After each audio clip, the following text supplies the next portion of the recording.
तो नमस्कार, स्वागत है आप सभी का और एक टॉप वीडियो में। मतलब ये continued part of partial analysis part 2। ठीक है, तो ये पार्ट 3 रहेगा। जिस पार्ट 2 में हमने डेरिवेशन स्टार्ट कर दिया था और पार्ट 1 में हमने basic of partial wave analysis देखा था। तो पार्ट 2 में हम R K L R equal to A L sine K R minus L pi by 2 upon K R minus B L cos K R minus L pi by 2, ये equation number 10 तक हम पहुंच गए थे। ठीक है, अब यहां से एक बात आप क्लियर कर लीजिए कि अगर if V R equal to 0 for all values of R, ठीक है, क्योंकि ये फ्री पार्टिकल है। ठीक है, तो if V R equal to 0 for all values of R, तो सॉल्यूशन ऑफ इक्वेशन 4 जो है उसमें क्या हो जाएगा कि R R K L R ये vanish at R equal to 0। ये जो फंक्शन है R R K L R, ये क्या हो जाएगा, इक्वेशन 4 का जो ये पार्ट है ये वेनिश हो जाएगा। क्यों, कब वेनिश होगा, जब हमारा V R is equal to 0, ठीक है, for all values of R. ठीक है, तो अब देखिए जो इक्वेशन नंबर हमारा 10 था उसमें जो कोसाइन फंक्शन था, एक्चुअली ये न्यूमैन फंक्शन है। ठीक है, तो हमको एक बात याद रखना है कि Neumann function diverges at R equal to 0। ठीक है, so the cosine function of equation 10 does not represent physically acceptable solution. जो ये फंक्शन जो है कोसाइन फंक्शन, ये कोई फिजिकली एक्सेप्टेबल सॉल्यूशन नहीं दे रहा, मतलब कोई फिजिकली मीनिंग नहीं बता रहा हमको, तो हमने इसको डिस्कार्ड कर दिया। ठीक है, हेंस इट इज डिस्कार्डेड। ठीक है, तो अब अगर ये डिस्कार्डेड है मीन्स ये 0 है। ठीक है, तो जो मेरा are K L are means equation number 10 जो रिड्यूस होके आएगा वो क्या आएगा, R K L R equal to C1 sorry CL। यहां पर मैंने CL इसलिए माना है, मैं बताऊंगा उसका रीजन क्या है। CL sine K R minus L pi by 2 plus del L हमने ऐड किया है अपॉन के आर। ये डेल एल क्या है, it is a phase shift. Okay, अब ये कहां से आया मैं आपको बताता हूं। देखिए सपोज हमने मान लिया है कि जो हमारा AL है वो क्या है, CL कॉस डेल एल, और BL जो है वो minus CL sine del L. Okay, यहाँ इक्वेशन नंबर 11 से। ठीक है, तो अगर मैं इन दोनों का स्क्वायरिंग करता हूं तो मैं कह सकता हूं CL equal to under root L square plus BL square. Okay, और मैं इसका अगर डिवाइड करता हूं BL अपॉन AL से, तो BL upon AL equal to what, minus of 10 del, that means 10 del L equal to minus of BL upon AL। और यहां से मैं कह सकता हूं कि del L equal to minus 10 inverse BL upon AL, जिसको हम इक्वेशन नंबर 12 भी दे सकते हैं। इक्वेशन नंबर 12 भी दे। अब देखिए ये इक्वेशन नंबर 12 हमने मान लिया।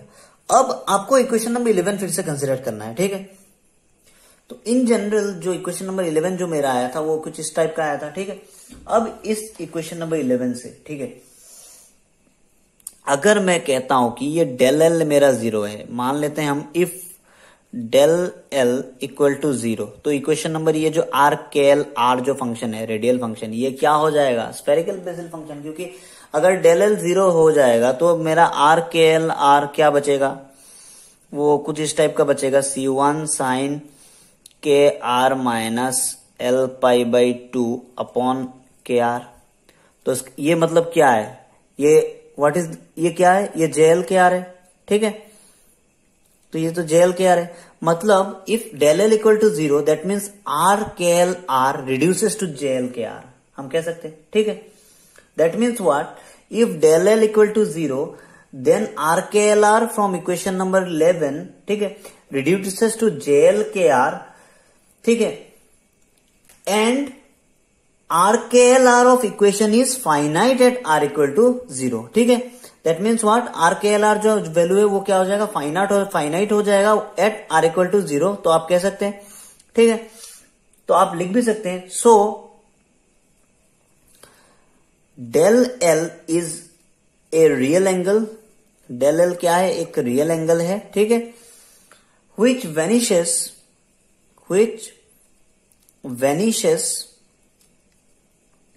for all values of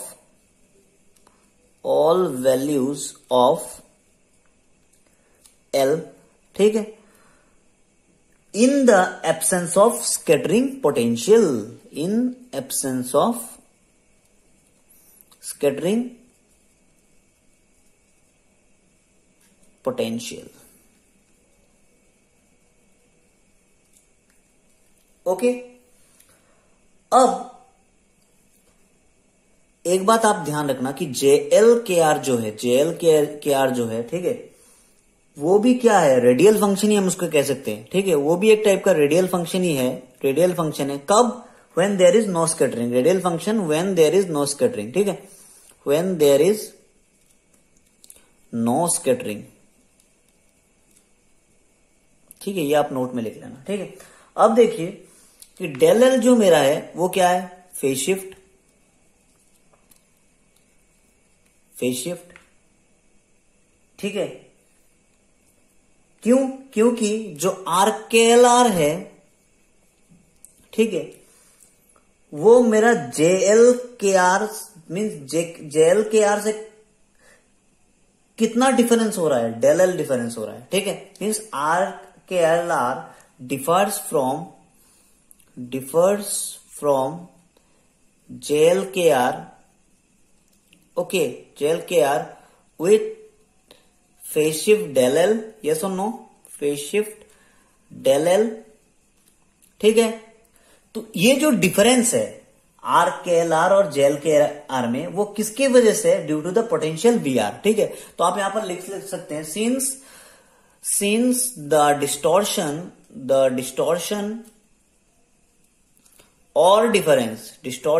और difference, okay, between R K L R and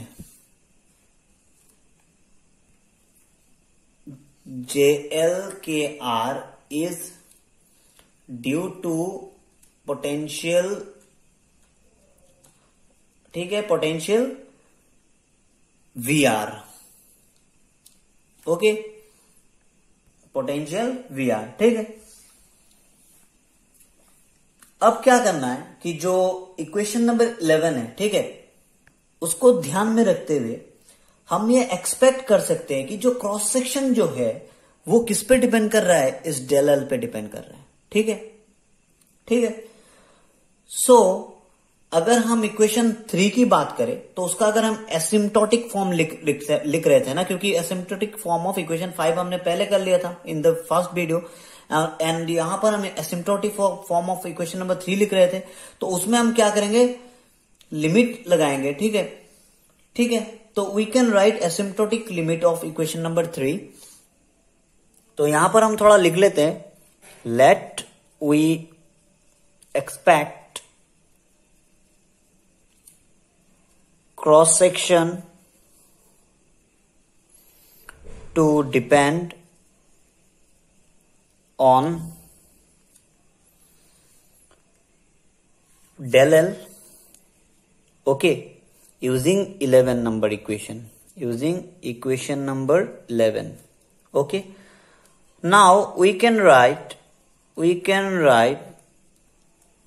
asymptotic form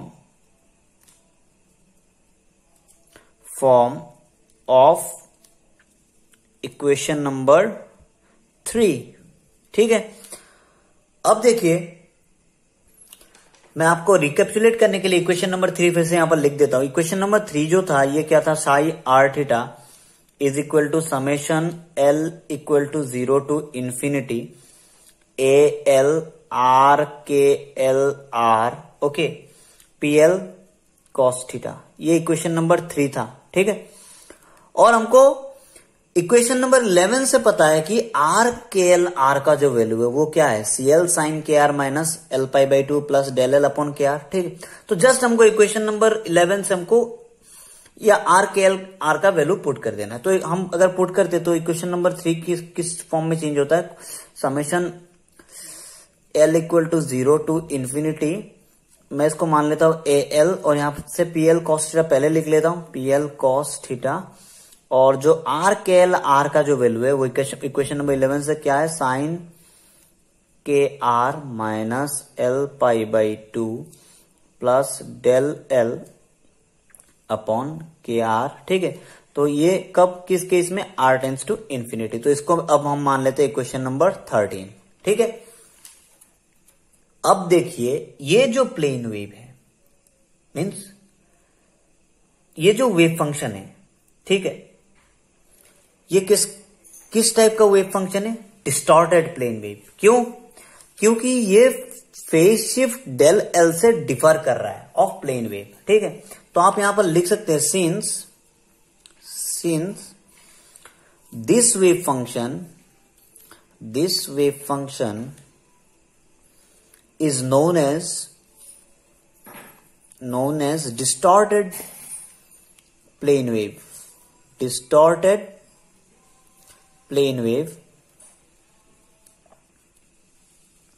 okay. It differs from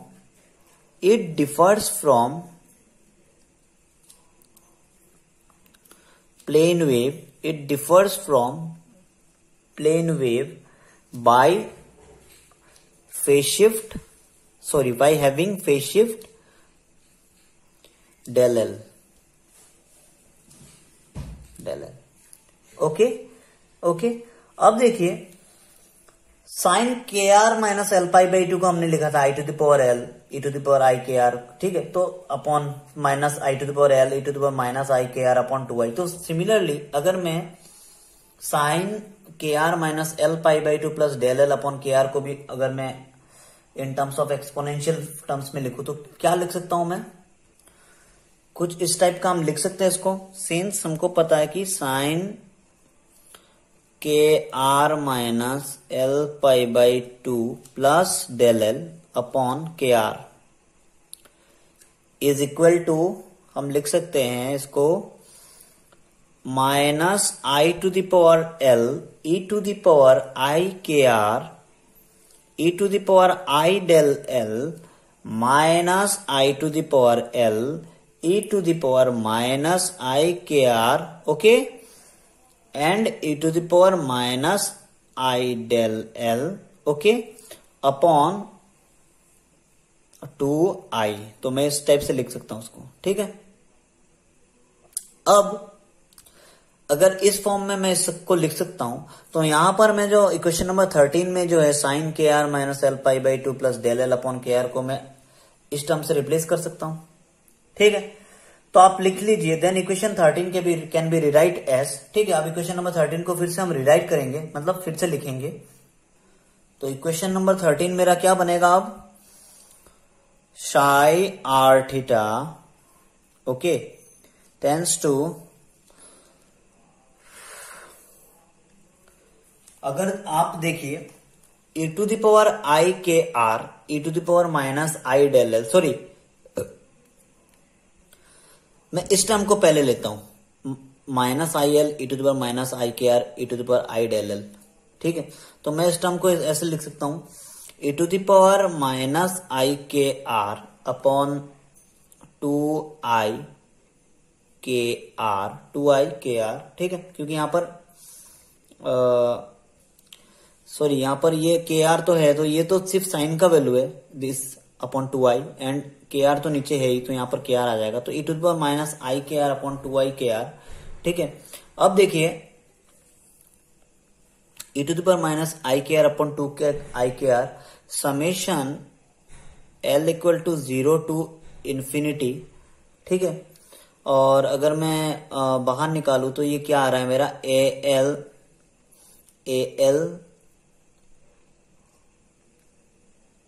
I to the power L A L I to the power L E to the power minus I del L, okay, e to the power minus I del L P L cos theta, ठीक है। और थोड़ा आप check कर लीजिए कहीं गड़बड़ तो नहीं हो, नहीं, ठीक है। प्लस अब मैं इस टर्म को लिख लेता हूं ई to the power I K R upon 2i K are, okay, and summation L equal to 0 to infinity. Similarly here also it is AL और यहां पर देखिए minus I to the power ये L minus I to the power L and हमारा क्या है e to the power I del L, तो e to the power I del L PL cos theta, okay. तो ये जो equation है psi R theta equal to this, तो इसको मैं मान लेता हूं अभी इक्वेशन नंबर 14, ठीक है।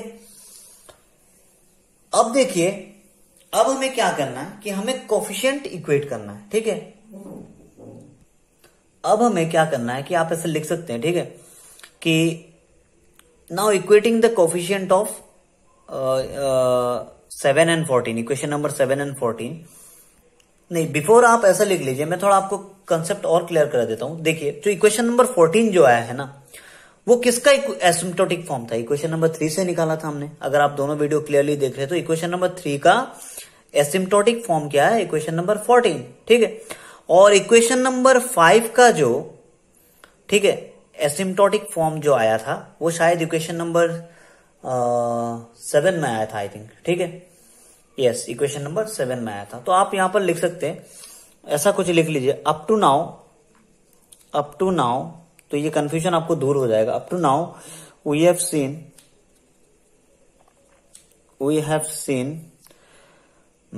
द एसिम्प्टोटिक फॉर्म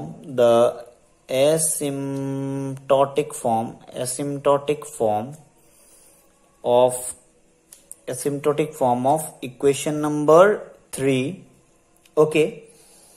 तो equation number 3, that is equation number 3 क्या था? दैट इज, अगर हम इक्वेशन नंबर 3 को फिर से लिखे, psi R theta is equal to summation L equal to 0 to infinity and it is A L R K L R P L cos theta, ठीक है।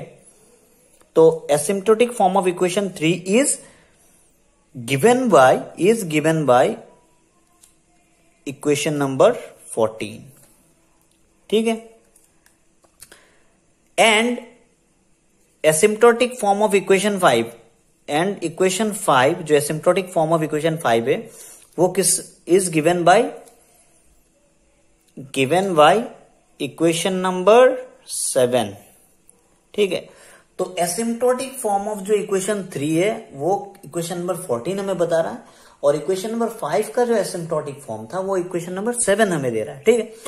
अब क्या करना है कि दोनों का एसिम्प्टोटिक फॉर्म जो है उनका कोफिशिएंट हमें इक्वेट करना है। मींस जो इक्वेशन नंबर 7 है एंड इक्वेशन नंबर 14, ये दोनों asymptotic form of equation 3 and 5 है, मींस 5 एंड 3 है, ठीक है।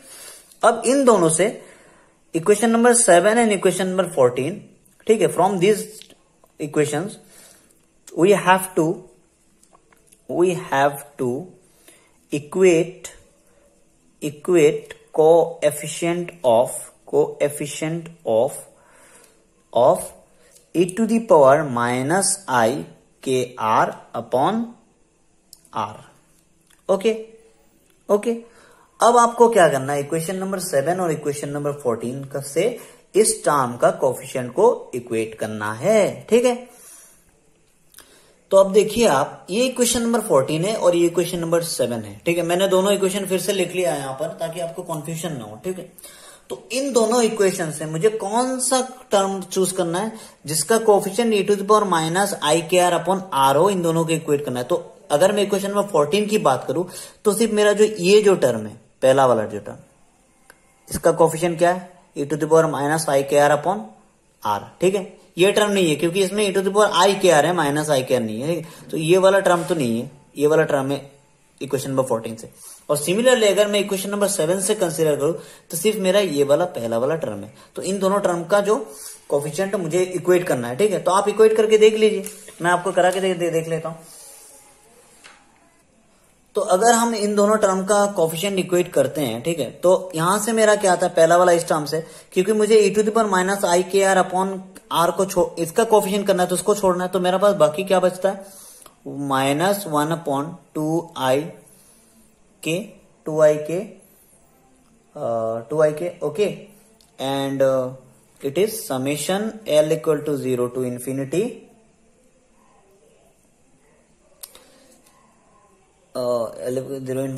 ए L I to the power L E to the power minus I del L P L cos theta, okay, should equal to, अगर मैं इसका equation number 7 का पहला वाला टर्म कंसीडर करूं तो यहां पर भी मेरा क्या बचता है? माइनस 1 अपॉन 2i के, okay. And it is I to the power, summation है I to the power 2l plus 1 P L cos theta, ठीक है। अब दोनों साइड से अगर मैं लेफ्ट हैंड साइड और राइट हैंड साइड की बात करूं तो ये 2i के 2i के कैंसिल, समीशन समीशन कैंसिल, ठीक है। तो यहां पर देखिए एक चीज, pl cos थीटा कैंसिल, ठीक है। तो मेरा क्या बचता है, जो मेरा टर्म जो बच रहा है वो क्या बच रहा है, al, ठीक है, i to the power l, okay, and e to the power minus i del l, ठीक है, is equal to i to the power 2l plus 1, ये बच रहा है मेरा, ठीक है। अब यहां से अगर मैं सिर्फ al का वैल्यू निकालूं, सिर्फ मैं al का अगर वैल्यू निकालूं तो ये क्या हो जाएगा, देखिए ये i to the power l है, तो ये जब इस साइड में आएगा तो i to the power 2l minus i to the power l, that means i to the power l, और यहाँ पर e to the power i del l, तो ये इस तरफ जब आएगा e to the power plus i del l हो जाएगा, ठीक है। तो जो वैल्यू आ जाएगा वो क्या आ जाएगा, i to the power l 2l plus 1 e to the power i del l, ठीक है, ठीक है। तो ये जो वैल्यू आया है इक्वेटिंग कोफिशिएंट, ये जो वैल्यू आया है इसको मैं इक्वेशन नंबर 15 मान लेता हूं, ठीक है। al equal to il 2l plus 1 il e to the power i del l, equation number 15 मान लेता हूं। इक्वेशन नंबर 14 किसका एसिम्प्टोटिक फॉर्म था, इक्वेशन नंबर 3 का, and equation number 7 is the asymptotic form of equation number 5, and here we are comparing the coefficients of e minus e to the power I k r upon r, and we got the result, that means we got the value of al equal to I to the power l 2l plus 1 e to the power I del l, ठीक है। तो al का जो value है वो भी del l के terms में है, ठीक है। तो ये al हम लोग क्यों निकाल रहे हैं, ये al हम लोग क्यों निकाल रहे हैं, क्योंकि हमारे पास जो इक्वेशन नंबर 14 में हमको al का वैल्यू पुट करना है, ठीक है। तो अब सीधा सीधा इक्वेशन नंबर 15 को इक्वेशन नंबर 14 में यूज कर देंगे, मींस al का वैल्यू हम 14 में डाल देंगे, ठीक है। तो आप लिख सकते हैं substituting 15 in 14 and the time equation the coefficient of, अब हम क्या करेंगे, जब al का वैल्यू यहां पर सब्सटीट्यूट कर देंगे 14 में, ठीक है, फिर हम e to the power I k r upon r, ठीक है, उसका जो कोफिशिएंट है, ठीक है, उसको इक्वेशन नंबर 3 का जो e to the power I k r upon r है उसके कोफिशिएंट से इक्वेट करेंगे, ठीक है। अब देखते हैं हम क्या कर रहे हैं, देखिए सबसे पहले इसको सब्स्टिट्यूट करना है, तो सब्स्टिट्यूट कर देंगे। तो आफ्टर अगर सब्स्टिट्यूट करने के बाद जो हमारे पास जो वैल्यू आ रहा है वो क्या आ रहा है कि e to the power minus I k r upon r, ठीक है, और summation l equal to 0 to infinity, तो 2l plus 1 I to the power 2l e to the power minus I del l pl cos theta, ठीक है। Calculation part थोड़ा आप देख लेना, मैं जल्दी जल्दी कर रहा हूं, plus e to the power I k r upon 2I k r, summation l equal to 0 to infinity, I think 2l plus 1 I l e to the power I del l minus I l e to the power I del l pl cos theta, okay. तो आपको क्या करना है, सिर्फ जो equation में 15 है उसको सीधा सीधा 14 में पुट कर देना, तो पुट करने के बाद यही रिजल्ट आता है, ठीक है। अब देखिए अब क्या करना है, हमें जो e to the power I k r upon r जो है, ठीक है, उसका कोफिशिएंट इस इक्वेशन से और इक्वेशन नंबर 7 से इक्वेट करना है। दैट मीन्स अगर इस इक्वेशन का नाम मैं 16 नंबर इक्वेशन दे देता हूं, तो equating coefficient of e to the power I k r, okay, e to the power I k r upon r, okay, and coefficient of e to the power I k r upon r from 16 and equation number 7, ठीक है। तो equation number 16 से तो मेरे पास यही term है, तो इसका कोफिशिएंट मेरे पास क्या आ जाएगा। अब इक्वेशन नंबर 7 आपको फिर से देखना पड़ेगा, तो इक्वेशन नंबर 7 मेरा ये था, ठीक है। तो इसका जो e I k r upon r का जो कोफिशिएंट है ये है, ठीक है। तो इसको मुझे इक्वेशन नंबर 16 के उस टर्म से इक्वेट करना है, सिर्फ e to the power I k r upon r का कोफिशिएंट से, ठीक है। तो यहां पर मैं सीधा सीधा अगर लिख लूं, तो यहां से जो मेरा टर्म आ रहा है वो अगर इक्वेशन नंबर 7 से मैं कंसीडर करता हूं, तो सॉरी, इसका कोफिशिएंट हो, तो ये क्या है F theta plus 1/2 summation L equal to 0 to infinity I to the power L minus I to the power L 2l plus 1 pl cos theta. ठीक है, तो इस टर्म को मुझे इक्वेशन नंबर 16 के उस टर्म से इक्वेट करना है। तो इक्वेशन नंबर 16 का जो टर्म आएगा वो क्या आ जाएगा, वो आ जाएगा e to the power I K R upon are, तो उसका कोफिशिएंट है ये, तो ये आ जाएगा 1/2 summation L equal to 0 to infinity 2l plus 1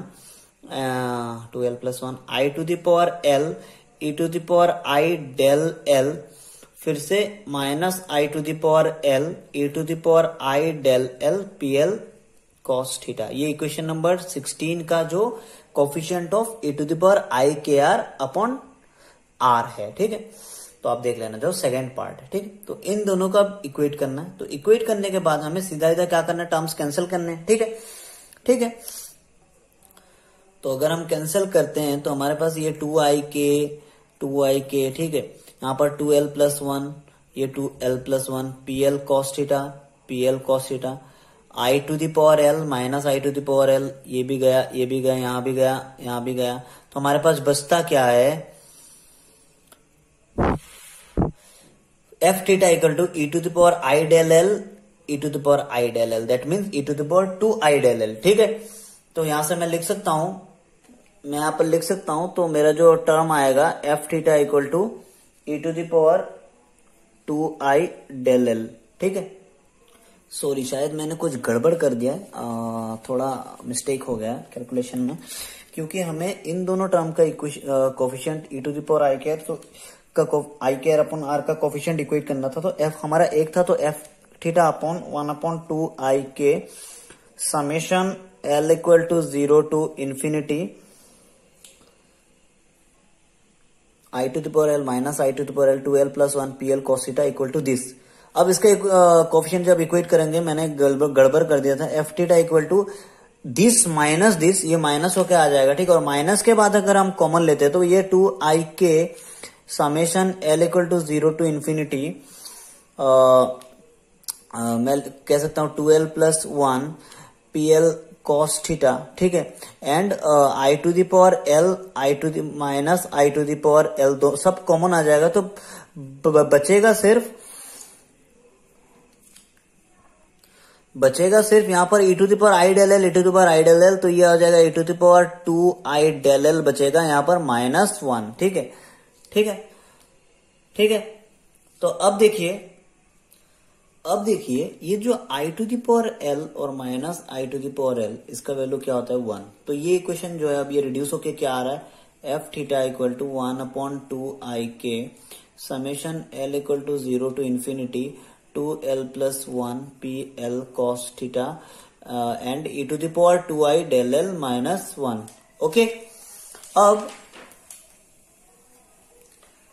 ये जो f थीटा जो है, what is this, what is the value of f theta, it is what, it is the known as partial wave amplitude. Okay, so अगर मैं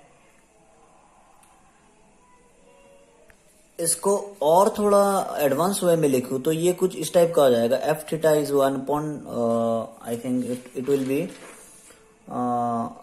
sorry F theta equal to 1/k summation L equal to 0 to infinity 2l plus 1 e to the power I del L sine del L pl cos theta. Okay, क्योंकि जो मेरा reason है वो ये है कि e to the power 2 I del L minus 1/2i को मैं लिख सकता हूं e to the power I del L sine del L. Okay, okay, so यहाँ पर 2i को मैंने यहाँ पर यूज कर लिया, तो ये जो है e to the power 2 I del L minus upon 2i is e to the power I del L sine del L. Okay, so मैं इस इक्वेशन नंबर 17 मान लेता हूं। ठीक है, अब अगर मुझे डिफरेंशियल क्रॉस सेक्शन निकालना है तो मुझे पता है D sigma upon D theta is what, F theta whole square. Yes और नो? नाउ इसका स्क्वायरिंग करेंगे तो हमें आंसर आ जाएगा, तो उसका जो वैल्यू आ जाएगा वो क्या आ जाएगा 1/k² summation L equal to 0 infinity summation L dash equal to 0 infinity, and it will be 2L plus 1 2L dash plus 1 e to the power I del L minus del L dash sin del L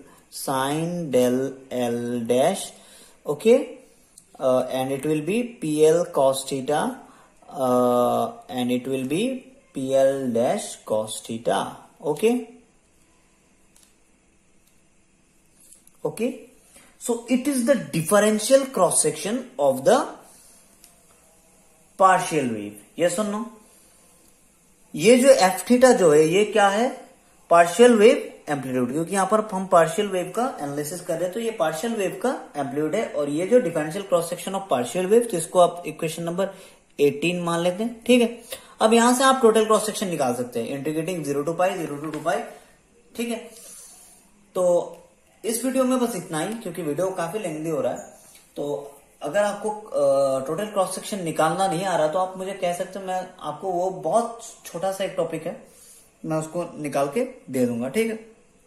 बस तो basic जो हमारा था कि differential cross section निकालना, तो हमने differential cross section of partial wave यहां पर निकाल लिया है, ठीक है। तो बीच में थोड़ा स्टेप कहीं ना कहीं कैलकुलेशन में थोड़ा अगर गड़बड़ हुआ है तो आप उसको इग्नोर कर दीजिए, आप पूरा वीडियो देखिए।